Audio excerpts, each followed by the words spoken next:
দুবাইতে প্রবল বৃষ্টিপাতের কারণ কী ছিল? সেখানে বৃষ্টিপাত কতটা প্রবল ছিল? এবং এই বৃষ্টিপাতের কারণে দুবাই সরকার কী কী পদক্ষেপ নিয়েছিল? সবকিছু নিয়ে যাবতীয় ধারণা দিব এই ভিডিওতে। আশা করি ভিডিওটি না টেনে পুরোটা দেখবেন। প্রথমেই শুরু করছি দুবাইয়ে এমন বৃষ্টিপাত ও বন্যার কারণ কী ছিল। স্মরণকালের রেকর্ড পরিমাণ বৃষ্টিপাতে নজিরবিহীন বন্যা দেখা গেছে সংযুক্ত আরব আমিরাত দুবাই শহরে। বন্ধ হয়ে গেছে বিশ্বের দ্বিতীয় ব্যস্ততম বিমানবন্দর। আর এই অবস্থায় বিশ্বের দ্বিতীয় ব্যস্ততম দুবাই আন্তর্জাতিক বিমানবন্দর সহ পুরো শহরে বিরাজ করছে চরম বিশৃঙ্খলা। বিমানবন্দরে আটকা পড়া যাত্রীরা পানি ও খাদ্য স্বল্পতা ও তথ্যহীনতা ইত্যাদি অভিযোগ করেছেন। এক ব্রিটিশ যাত্রী বার্তা সংস্থা এএফপিকে বলেন, আমার ফ্লাইট দুবাই ওয়ার্ল্ড সেন্ট্রাল এয়ারপোর্টে ডাইভার্ট করা হয়েছে। এখানেই আমাকে অপেক্ষা করতে হচ্ছে। কিন্তু এখানে পর্যাপ্ত খাবার পানি নেই। ঘন্টার পর ঘন্টা কোনো আপডেট নেই। কি হচ্ছে কিছু বুঝতে পারছি না। অপরদিকে ২৪ ঘন্টার অস্বাভাবিক বৃষ্টিতে এমন রেকর্ড বন্যার পর কৃত্রিমভাবে বৃষ্টি নামানো নিয়ে গুঞ্জন উঠেছে দুবাই সরকারের বিরুদ্ধে। কিন্তু সত্য কথা হলো এটাই যে দুবাই সরকারের কৃত্রিমভাবে বৃষ্টি নামানো বিষয়টি পুরোপুরি বানোয়াট ও ভিত্তিহীন কথা। এখন আসুন জেনে নেই প্রবল বৃষ্টিপাতের কারণ কী ছিল। আকাশে সঞ্চিত মেঘের চারপাশে একটি স্থির নিম্নচাপ তৈরি হয়, যার ফলে সেখানে উষ্ণ ও আর্দ্র বাতাস জমা হতে থাকে। সেখানে আবহাওয়ার অন্যান্য উপাদানগুলো আসতে পারে না। আবহাওয়া বিজ্ঞানে এটিকে cut off low pressure weather system বলা হয়। আমরা জানি পৃথিবীর মধ্যে দুবাই শহরই দীর্ঘতম ধরে বৃষ্টিহীন থাকে। এটির বৈশিষ্ট্য এমনই, তবে এখানে অনিয়মিত ও ভারী বৃষ্টিপাত মাঝে মাঝে দেখা যায়। তবে সেই বৃষ্টিপাতের কারণে কোনো ক্ষয়ক্ষতি হয় না। কিন্তু এবারের এই বৃষ্টিপাতের কারণে মিলিয়ন মিলিয়ন ডলারের ক্ষয়ক্ষতি হয়েছে দুবাইতে। কিন্তু আমার ধারণা মতে এই বৃষ্টিপাতের অন্যতম কারণ এটাই হবে যে দুবাই সরকার ইসরায়েলকে ব্যাপকভাবে সমর্থন করছে এবং ফিলিস্তিনির নিরপরাধ সাধারণ জনগণের বিরুদ্ধে ইসরায়েলকে আরও খেপিয়ে তুলছে। আর সেই সাথে দুবাই সরকার মার্কিন যুক্তরাষ্ট্রের সাথে হাত মিলিয়ে ফিলিস্তিনিদের ক্ষতি সাধনের চেষ্টায় মগ্ন হয়ে আছে। আর এই পরিপ্রেক্ষিতে আল্লাহ তাদের এই গজব নাজিল করেছে। এখন আসুন জেনে নেই দুবাই সরকারের মার্কিন যুক্তরাষ্ট্রের সাথে হাত মেলানোর উদ্দেশ্য কী। আমরা জানি দুবাই তেল রপ্তানিতে বিশ্বের শীর্ষ দেশের মধ্যে রয়েছে।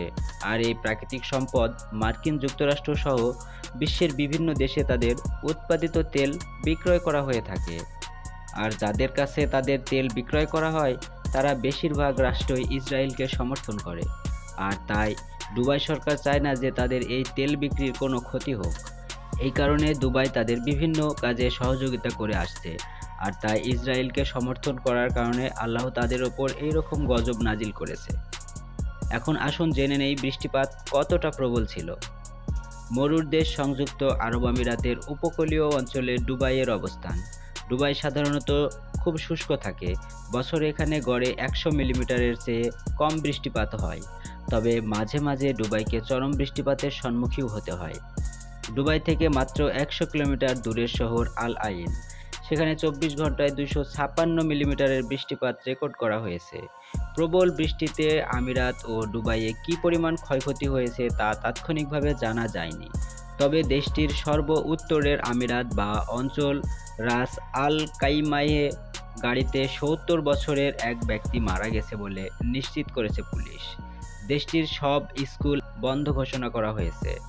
আমিরাতের প্রতিবেশী দেশ ওমানে ৩ দিনের টানা বৃষ্টিপাতে ১০ জন শিশু মারা গেছেন।